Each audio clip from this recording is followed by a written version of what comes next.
ચાલો મિત્રો, આજે આપણે પાસ્ટ કન્ટિન્યુઅસ ટેન્સ જોઈશું. પેસિવમાં ચાલુ ભૂતકાળ. એમાં પહેલાં સ્ટ્રક્ચર જોઈશું. બધામાં બિંગ થર્ડ આવશે, બરાબર મિત્રો. ને હેલ્પિંગ વર્બ અથવા ઓક્ઝિલરી વર્બ કે લિંકિંગ વર્ડ જેને કહેવાય એ વોઝ કે વર આવશે. પહેલાં આપણે અફર્મેટિવ એટલે હકાર જોઈએ. ઓબ્જેક્ટ પ્લસ વોઝ અથવા વર બિંગ થર્ડ બાય સબ્જેક્ટ. નકારમાં એમાં નોટ લગાડી દેવાનું, વોઝ કે વર પછી. ઓબ્જેક્ટ પ્લસ વોઝ કે were plus not being third by subject. અને અથવા કોન્ટ્રેક્શન કરીએ વર્ડનું નોટ સાથે તો ઓબ્જેક્ટ પ્લસ વોઝન્ટ કે weren't being third by subject. Interrogative પ્રશ્નાર્થ. એમાં વોઝ વર ઓબ્જેક્ટની આગળ આવી જાય. વોઝ કે were plus object being third by subject question mark. પછી ઇન્ટ્રોગેટિવ નેગેટિવ. વોઝ કે were plus not being third by subject. અથવા નોટને આગળ રહેલી તો વોઝન્ટ કે weren't plus object being third by subject. હવે WH question. WH question was કે were plus object being third by subject. અને WH ક્વેશ્ચન નેગેટિવ નકારાત્મક તો વોઝ વર પછી ઓબ્જેક્ટ પછી નોટ આવશે. Was WH question plus was કે were object plus not being third by subject. અથવા WH question wasn't કે weren't plus object being third by subject question mark. હવે આપણે અફર્મેટિવ લેશો હકાર. The cake was being baked by my sister. Cake મારા બેન દ્વારા બનાવવામાં આવી.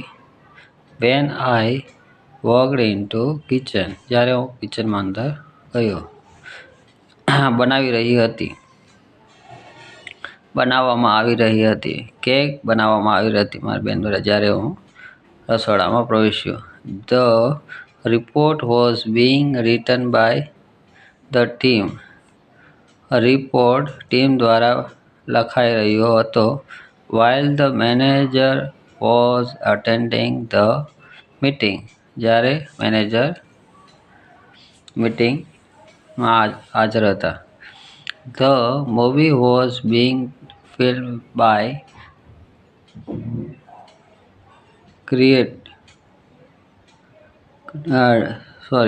being by the crew. જ્યારે મૂવી ક્રૂ દ્વારા બનાવી રહી હતી ત્યારે while the actor were rehearsing their lines. તેઓની જે વાક્યો હતા એ પ્રેક્ટિસ કરી રહ્યા હતા. The house was being painted by the contractors. House contractor દ્વારા પેન્ટ કરવામાં આવી રહ્યો હતો. હાઉસ રંગાઈ રહ્યું હતું. while the owners એટલે માલિકો were away on vacation. went away. while the owners went away. પછી નેગેટિવ નકાર. The project was not being completed by the team. Project team દ્વારા તૈયાર થઈ નહીં રહ્યો હતો, થતો ન હતો. ડ્યુ ટુ ટેકનિકલ ડિફિકલ્ટીને કારણે પ્રોજેક્ટ પૂરો થઈ રહ્યો ન હતો. The email was not being sent by the server because of network issue. નેટવર્કના પ્રોબ્લેમને કારણે સર્વર દ્વારા ઈમેલ મોકલાઈ રહ્યો ન હતો. The equipment was not being used by the students as it was under maintenance. સાધનો વિદ્યાર્થીઓ દ્વારા વપરાઈ રહ્યા ન હતા કારણ કે it was under maintenance, કારણ કે રિપેરિંગમાં હતા. The event was not being attended by many people despite extensive advertising. જે પ્રસંગ હતો એમાં હાજરી લોકોની ઓછી આવી રહી હતી કારણ કે ડિસ્પાઇટ એક્સટેન્સિવ એડવર્ટાઇઝ, ઘણી એડવર્ટાઇઝ હોવા છતાં પ્રસંગમાં ઓછા આવી રહ્યા હતા. The solution was not being found by the engineers despite the hours of brainstorming. Solution engineer દ્વારા આવી રહ્યું ન હતું કલાકોના માથાકૂટ કરવા છતાં. હવે ઇન્ટ્રોગેટિવ એટલે કે પ્રશ્નાર્થ. Was the report being reviewed by the supervisor? શું સુપરવાઇઝર દ્વારા રિપોર્ટ જોવાઈ રહ્યો હતો? When you left the office, જ્યારે તું ઓફિસમાંથી ગયો. Were the guests being greeted by the host? શું યજમાન દ્વારા મહેમાનોને આમંત્રણ અપાઈ રહ્યું હતું? As they arrived at party, જ્યારે તેઓ પાર્ટીમાં પહોંચ્યા. Was the car being repaired by the mechanic? શું મિકેનિક દ્વારા કાર રિપેરિંગ થઈ રહી હતી? When you called the garage, જ્યારે તે ગેરેજમાં ફોન કર્યો ત્યારે. Were the tickets being sold by the ticket agent at the counter? શું કાઉન્ટર પર એજન્ટ દ્વારા ટિકિટો વેચાઈ રહી હતી?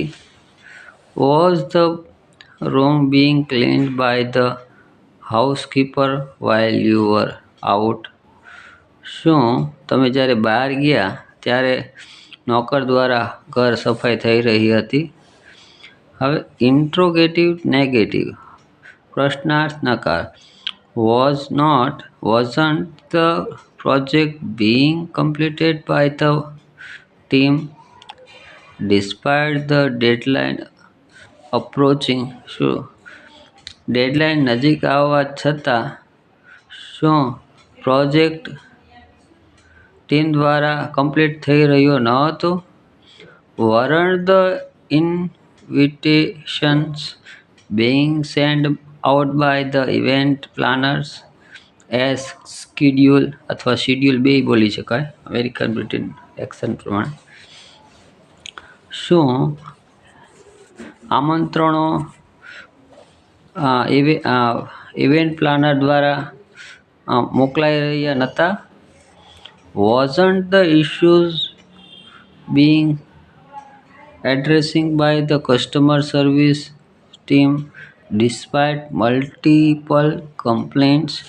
શું ઘણી ફરિયાદો છતાં કસ્ટમર સર્વિસ ટીમ દ્વારા એનો ઉલ્લેખ થઈ રહ્યો ન હતો મુદ્દાઓ પર?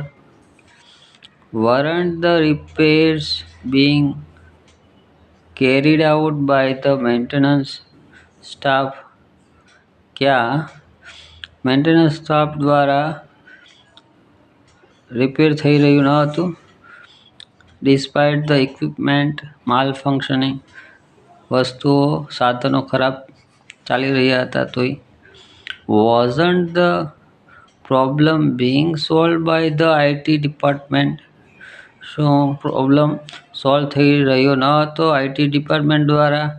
Despite the system outage, system જૂની થવા છતાં.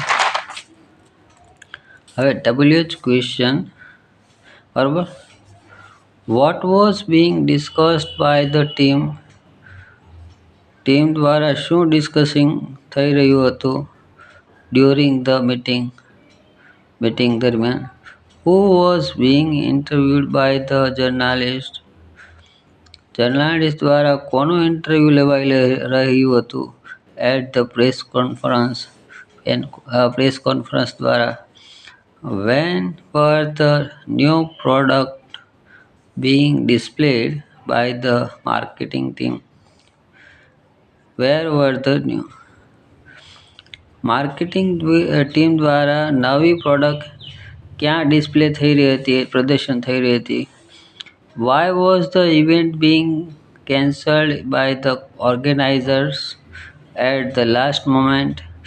શા માટે છેલ્લી ક્ષણોએ ઓર્ગેનાઇઝેશન દ્વારા ઇવેન્ટ પ્રસંગ કેન્સલ થઈ રહ્યો હતો. શા માટે કેન્સલ થઈ રહ્યો હતો. When were the updates being announced by the CEO during the shareholders meeting.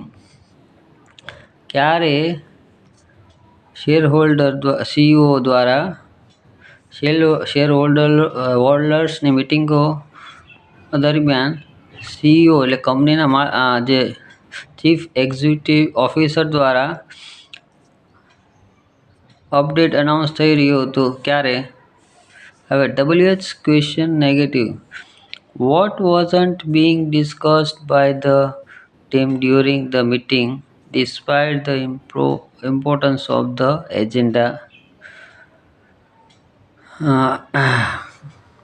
Team દ્વારા શું ડિસ્કસ થઈ નહીં રહ્યું હતું, ઇમ્પોર્ટન્ટ મહત્વના મુદ્દા હોવા છતાં. Which project weren't being prioritised by the company's executive despite the potential impact on the company growth. કંપનીના વિકાસમાં અસર થાય એવા મુદ્દાઓ છતાં કંપનીના એક્ઝિક્યુટિવ દ્વારા કયા પ્રોજેક્ટનું મહત્વ અપાઈ રહ્યું ન હતું. whose suggestion weren't being considered by the board of directors for restructuring plan despite their expertise in the field. Whose suggestions weren't being considered. હવે બોર્ડ દ્વારા કયા સૂચનો વિચારવામાં આવી રહ્યા ન હતા પ્લાનના ફરીથી કરવા માટે. Despite there expertise in the field, તેઓના તે ક્ષેત્રમાં એક્સપર્ટ હોવા છતાં. whom weren't the job offers being extended to by the HR department. whom weren't the job offers, જે જોબ આપવાની કોને ઓફર્સો શા માટે વધારવામાં આવી નહીં રહી હતી. HR એટલે હ્યુમન રિસોર્સિસ ડેવલપમેન્ટ દ્વારા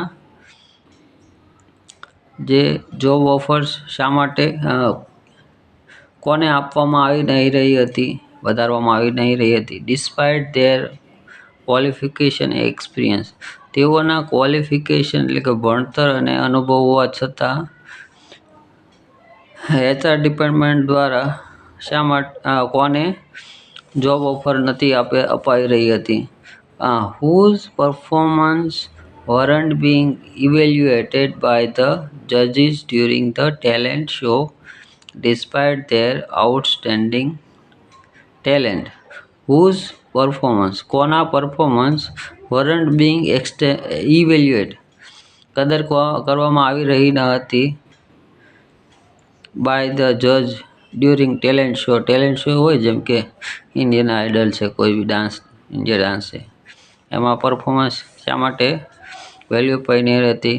ડિસ્પાઇટ ધેર આઉટસ્ટેન્ડિંગ ટેલેન્ટ, તેઓના ગજબની કુશળતા હોવા છતાં. તો આજે મિત્રો આટલું જ. કાલે આપણે ડ્રિલિંગ કરશું પાસ્ટ કન્ટિન્યુઅસ ટેન્સમાં. તો ન્યૂઝપેપર વાંચતા રહેજો, ઇન્ડિયા ટુડે સાંભળતા જોયા કરજો, અને નાની સ્ટોરીઓ વાંચવાથી ઇંગ્લિશ જલ્દીથી આવે છે. તો આજે મિત્રો આટલું જ. જય ગુજરાત, જય ભારત.